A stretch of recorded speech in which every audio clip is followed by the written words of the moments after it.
Selamat datang kembali di channel 200%. Di era kebisingan digital ini, di mana setiap orang berlomba-lomba memamerkan isi piring hingga isi hatinya, ada satu kemewahan yang mulai punah: privasi.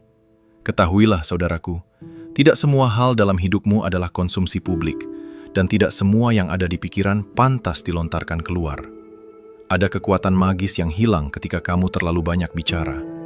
Ada energi yang bocor ketika kamu membuka tirai kamarmu terlalu lebar bagi mata-mata yang belum tentu mendoakanmu baik.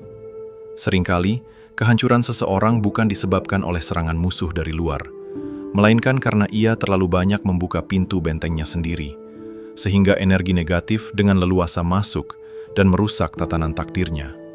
Hari ini, kita akan membedah sebuah seni tingkat tinggi, The Art of Silence. Seni menutup mulut demi menjaga keselamatan, kelancaran hidup, dan kehormatan diri. Berikut adalah 10 hal yang sebaiknya kamu jaga agar tidak sembarangan keluar dari mulutmu demi kebaikanmu. Pertama, rencana dan mimpi besarmu. Hal pertama yang sebaiknya kamu jaga dan simpan rapat-rapat adalah rencana besar dan impianmu. Pahamilah psikologi dasar ini.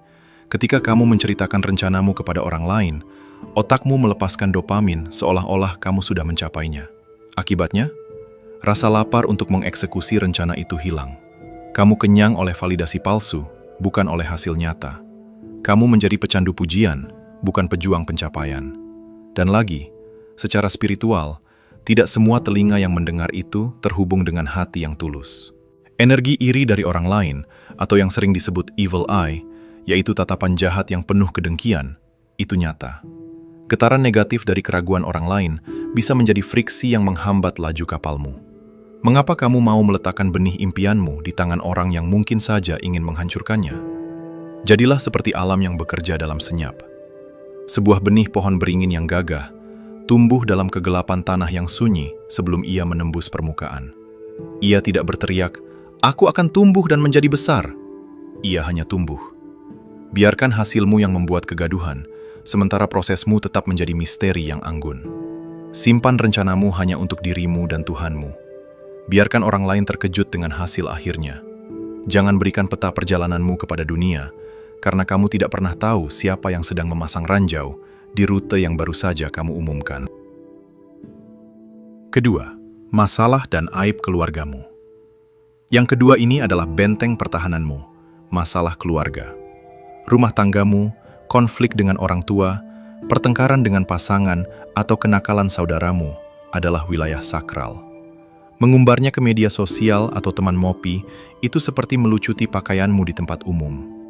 Ketika kamu menceritakan keretakan rumah tanggamu, pendengar di depanmu mungkin memasang wajah sedih dan prihatin. Namun ketahuilah, psikologi gelap manusia. Sebagian dari mereka tidak benar-benar peduli, sebagian lagi bersyukur hidupmu berantakan, dan sisanya diam-diam merasa lega bahwa hidupmu tidak sesempurna yang mereka kira. Kamu sedang memberi makan ego mereka dengan masalahmu. Jangan berikan kepuasan itu. Jangan biarkan orang luar yang tidak punya andil dalam membangun hidupmu memiliki tiket masuk untuk menonton drama keluargamu di barisan paling depan. Mengumbar masalah keluarga menunjukkan bahwa kamu tidak berkelas dan tidak dewasa secara emosional. Itu memberi sinyal bahwa kamu tidak mampu mengendalikan badai di dalam wilayah kekuasaanmu sendiri. Orang tidak akan respek pada raja yang menjelekkan istananya sendiri. Mereka akan meremehkannya. Tuhan menutupi aibmu dan keluargamu setiap hari agar kamu tetap terlihat mulia di mata manusia. Jadi, jangan membuka aib orang-orang yang seharusnya kamu lindungi. Jadilah peti besi yang tak tertembus bagi rahasia keluargamu. Biarkan dunia luar hanya melihat keharmonisan dan kewibawaan, sementara badai di dalam selesaikan dengan kebijaksanaan, bukan dengan keluhan. Ketiga, pendapatan dan uangmu. Simpan rapat nominal pendapatan dan total kekayaanmu. Di era media sosial ini, pamer kekayaan dianggap sebagai prestasi, padahal itu adalah undangan terbuka bagi bencana. Saat kamu memamerkan harta, kamu secara tidak sadar mengubah orang-orang di sekitarmu. Teman menjadi parasit, saudara menjadi peminta-minta, dan orang asing menjadi perampok. Uang memiliki energi, dan energi uang yang diumbar bisa menarik lalat dan serigala. Jika kamu memiliki sedikit, orang akan merendahkanmu. Jika kamu memiliki banyak, orang akan dengki atau mencoba memanfaatkanmu. Tidak ada manfaat dalam menceritakan isi dompetmu. Itu adalah tindakan yang lahir dari rasa insecure, sebuah teriakan minta diakui bahwa saya sukses. Orang yang benar-benar kaya, old money, tidak pernah berteriak tentang uang. Kekayaan itu berbisik. Hanya orang yang baru memegang uang yang merasa perlu membunyikan klaksonnya keras-keras. Jadilah misterius.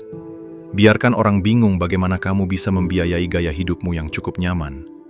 Privasi finansial adalah benteng keamananmu. Jangan biarkan orang lain menghitung uangmu, karena saat mereka mulai menghitung, mereka juga mulai merasa berhak atas bagian dari keringatmu. Lindungi asetmu dengan tirai kesunyian. 4. Kebaikan dan amalmu. Lupakan hasrat untuk menceritakan kebaikan dan amal yang telah kamu lakukan. Kebaikan yang diceritakan akan kehilangan esensi spiritualnya dan berubah menjadi transaksi ego. Saat kamu berkata, "Saya sudah membantu dia," kamu tidak sedang berbuat baik.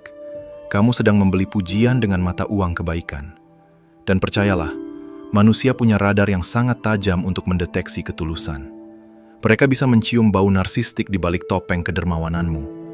Kamu tidak menjadi mulia, kamu justru terlihat menyedihkan karena butuh validasi atas kebaikanmu. Kebaikan sejati itu seperti gula di dalam kopi. Ia memberi rasa manis tanpa perlu terlihat wujudnya. Jika kamu ingin hidupmu 200% berkualitas, latihlah diri untuk memberi tanpa jejak. Biarkan tangan kirimu tidak tahu apa yang dilakukan tangan kananmu. Ada kekuatan magis dalam kebaikan yang tersembunyi. Ia memantulkan cahaya kehangatan kembali ke jiwamu. Lagi pula, Tuhan tidak butuh laporan kinerjamu kamu ipajang di media sosial. Validasi dari Sang Pencipta jauh lebih abadi daripada ribuan like dari manusia. Simpan kebaikanmu seperti kamu menyimpan aibmu. Mudah-mudahan, itu akan menjadi tabungan energi positif yang akan menyelamatkanmu di masa sulit. Kelima, ketika kamu kesal pada orang tuamu. Poin ini adalah peringatan keras bagi kelangsungan hidupmu. Tidak ada cara yang lebih cepat untuk mematikan rezeki dan menutup pintu langit selain membentak keramat hidupmu, yaitu orang tuamu sendiri. Orang tuamu adalah portal yang dipilih Tuhan untuk menghadirkanmu ke dunia. Secara metafisika, mereka adalah akar dan kamu adalah dahan.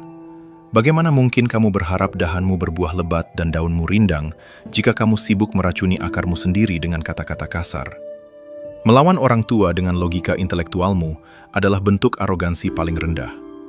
Mungkin mereka salah, mungkin mereka tidak paham duniamu, mungkin mereka kadang menyebalkan, mungkin pemikiran mereka kuno, mungkin benar, logika mereka tidak setajam logikamu yang sudah berpendidikan tinggi.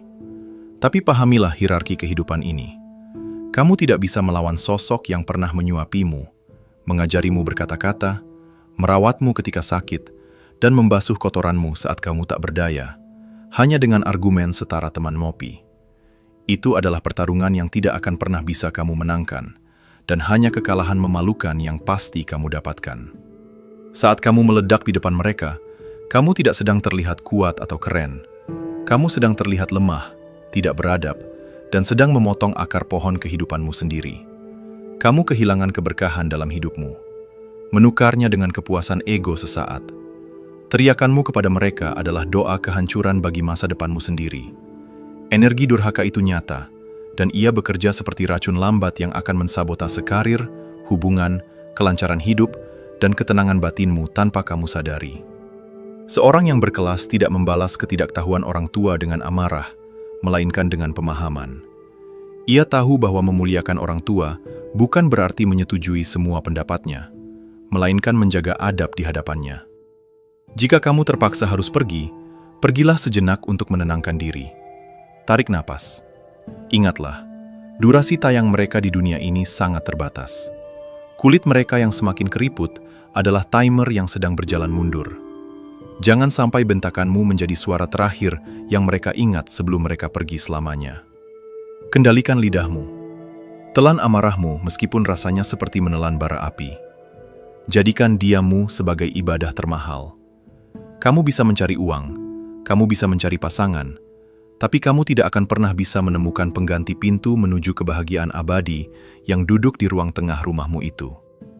Muliakan mereka, maka segala yang di langit dan di bumi akan memuliakanmu.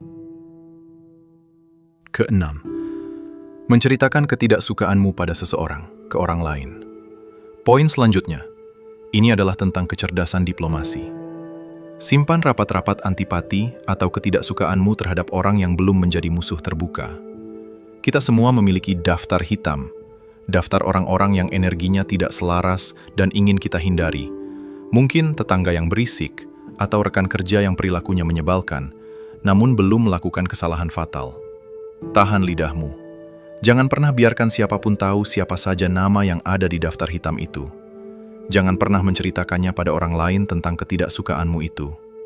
Mengapa? Karena roda nasib itu berputar dengan cara yang humoris dan seringkali tak terduga. Orang yang kamu anggap menyebalkan hari ini bisa jadi adalah pemegang kunci gerbang masa depanmu besok. Mungkin dia akan menjadi atasanmu, investormu, atau bahkan iparmu. Jika kamu menyebarkan ketidaksukaanmu sekarang, informasi itu akan merambat seperti api dan sampai ke telinga mereka. Saat itu terjadi, kamu baru saja menciptakan musuh tanpa sebab yang jelas. Kamu akan menciptakan perang, padahal kamu bisa memilih perdamaian. Itu adalah strategi perang yang sangat buruk dan boros energi. Bersikaplah sopan secara profesional. Gunakan topeng diplomasimu, tetap berjarak jika mungkin, namun jangan tunjukkan permusuhan. Kemampuan untuk tersenyum pada orang yang tidak kamu sukai bukanlah kemunafikan. Itu adalah pengendalian diri dan kedewasaan emosional. Jangan membakar jembatan yang bahkan belum kamu lewati. Biarkan ketidaksukaan itu mati di dalam hatimu, sehingga jika suatu hari kamu membutuhkan mereka, jalanmu masih terbuka lebar, mulus, dan aman. 7. Kelemahan dan ketakutan terbesarmu. Dunia ini kejam. Tidak semua orang memiliki hati malaikat. Ketika kamu menceritakan di mana titik lemahmu atau apa yang paling kamu takutkan, kamu sedang menyerahkan remote control emosimu kepada orang lain. Kamu memberi mereka peta persis di mana harus menusuk jika suatu hari mereka berubah menjadi musuh. Berbagi kerentanan memang dianjurkan dalam psikologi, tapi hanya kepada segelintir orang yang sangat terpercaya, seperti mentor, pasangan jiwa, orang tua, atau profesional. Bukan kepada teman nongkrong, bukan kepada teman kerja, apalagi di media sosial. Jangan naif. Dalam dunia profesional dan sosial, persepsi adalah realitas. Jika kamu terlihat rapuh, kamu akan dimangsa. Jadilah seperti batu karang. Orang tahu batu karang itu keras, tapi mereka tidak perlu tahu ada rongga besar di dalamnya. Tampilkan wajah yang tenang dan terkendali. Bukan berarti kamu munafik atau memendam emosi, tapi kamu memproses rasa takutmu di ruang privat, lalu keluar kembali ke dunia dengan strategi. Simpan ketakutanmu dan adukan kelemahanmu hanya kepada Yang Maha Kuat. Di hadapan manusia, berdirilah tegak. Biarkan mereka menebak-nebak apakah kamu punya rasa takut atau tidak. Ketidaktahuan mereka adalah perisai bagimu. 8. Rahasia orang lain yang dipercayakan padamu. Bayangkan kepercayaan itu seperti sebuah gelas kaca yang sangat tipis dan indah. Ketika seseorang datang padamu dan menceritakan rahasianya, dia sedang menyerahkan gelas kaca itu ke tanganmu. Dia tidak sedang mencari penyiar berita. Dia sedang mencari tempat perlindungan. Saat kamu menjaga rahasia itu, kamu tidak hanya menjaga informasi, tapi kamu sedang menjaga martabat dan rasa aman orang tersebut. Kemampuan menjaga rahasia adalah indikator utama dari integritas seseorang. Ketika kamu tergoda untuk membocorkannya demi terlihat tahu segalanya di depan orang lain, kamu sebenarnya sedang menjual harga dirimu dengan sangat murah. Orang mungkin akan mendengarkan gosipmu hari ini, tapi di dalam hati mereka akan menandaimu sebagai orang yang tidak aman. Jadilah seperti brankas yang kokoh. Ketika informasi masuk, ia terkunci rapat. Tidak peduli seberapa mendesaknya situasi atau seberapa besar godaan untuk menceritakannya agar suasana obrolan menjadi seru, pilihlah untuk diam. Ini adalah latihan pengendalian diri yang luar biasa. Kamu melatih otot-otot karaktermu untuk lebih kuat daripada dorongan impulsif untuk membuka mulutmu. Ingatlah, menjadi orang yang bisa dipercaya adalah mata uang paling berharga di dunia ini. Ketika kamu dikenal sebagai orang yang mulutnya terkunci rapat untuk aib orang lain, kamu akan menarik rasa hormat yang tulus. Orang-orang berkualitas akan datang padamu, bukan karena kamu seru diajak bergunjing, tapi karena di dekatmu, mereka merasa aman. 9. Dorongan untuk menghakimi dan mencela dosa orang lain. Pernahkah ketika kamu melihat seseorang melakukan kesalahan fatal atau dosa, lalu tiba-tiba muncul dorongan kuat dalam dadamu untuk menunjuk jari, menghina, atau memberikan komentar pedas? Rasanya ada kepuasan semu ketika kita bisa berkata, "Buruk sekali dia, dasar pendosa." Saat dorongan itu muncul, itulah saat paling kritis untuk menahan lisan dan jarimu. Keinginan berlebihan untuk mencela orang lain seringkali adalah bentuk mekanisme pertahanan diri yang disebut proyeksi. Kita membenci sisi gelap orang lain karena sebenarnya sisi gelap itu berpotensi ada di dalam diri kita sendiri. Saat kamu sibuk menghina pendosa, kamu sebenarnya sedang membiarkan racun arogansi atau kesombongan merusak hatimu perlahan-lahan. Kamu merasa lebih tinggi, lebih baik, padahal saat itu juga empati dan kemanusiaanmu sedang merosot tajam. Kita tidak pernah tahu latar belakang, trauma, atau tekanan hidup apa yang membuat orang tersebut jatuh ke dalam lubang itu. Dan yang lebih menakutkan, kita tidak punya jaminan seumur hidup bahwa kita tidak akan pernah melakukan kesalahan yang sama, atau bahkan lebih buruk di masa depan. Menyimpan celaan adalah bentuk kerendahan hati terdalam, sebuah pengakuan bahwa kita semua hanyalah manusia yang tidak sempurna. Tentu saja kita tidak akan membenarkan perilaku salah dan menyimpang, namun kita perlu bijak memilah antara perbuatan buruk dan manusianya. Karena satu atau dua kesalahan tidak semestinya mendefinisikan seluruh jati diri seseorang. Jangan sampai hanya karena satu noda, lalu kita menutup mata terhadap ratusan potensi kebaikan yang bisa ia lahirkan di masa depan. Kita tidak pernah tahu apakah dia sudah memohon ampun dan telah diampuni Tuhan. Dan jika Tuhan saja mengampuni, lalu siapa kita yang masih terus menghakimi? Maka, ketika melihat keburukan orang lain, alih-alih menghabiskan energi untuk mencaci, ubahlah energi itu menjadi refleksi atau doa dalam diam. Tanyakan pada diri, pelajaran apa yang bisa aku ambil agar aku tidak jatuh di lubang yang sama? Lebih baik menjadi orang yang sibuk memperbaiki diri sendiri, bukan sibuk menunjuk jari atas dosa orang lain.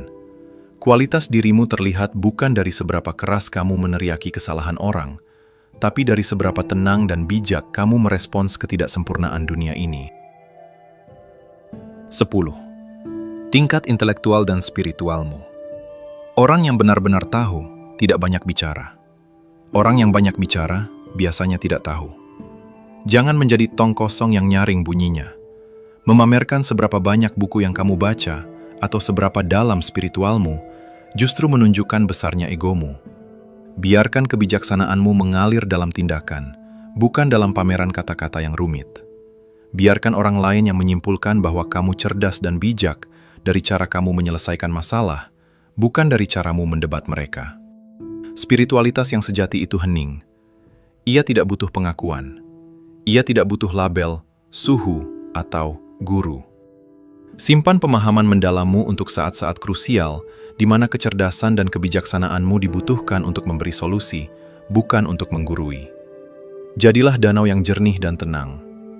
Orang akan datang mencari airmu, bukan karena kamu berisik menjajakannya, tapi karena mereka merasakan kesejukannya. Mulailah berlatih seni menutup mulut. Seleksi apa yang keluar dari lisanmu. Rasakan betapa damainya hidup ketika tidak ada orang yang tahu urusanmu, tidak ada yang bisa menghancurkan rencanamu, dan tidak ada yang bisa mencuri kedamaianmu. Mengendalikan lidah adalah kekuatan. Keheningan adalah kemewahan. Jika kamu merasa video ini bermanfaat, berikan tanda dengan menekan tombol like. Bagikan video ini kepada satu orang yang kamu pedulikan keselamatannya. Dan tulis pendapatmu di kolom komentar. Tetaplah bertumbuh, tetaplah damai, dan sampai jumpa di pertemuan berikutnya di channel 200%.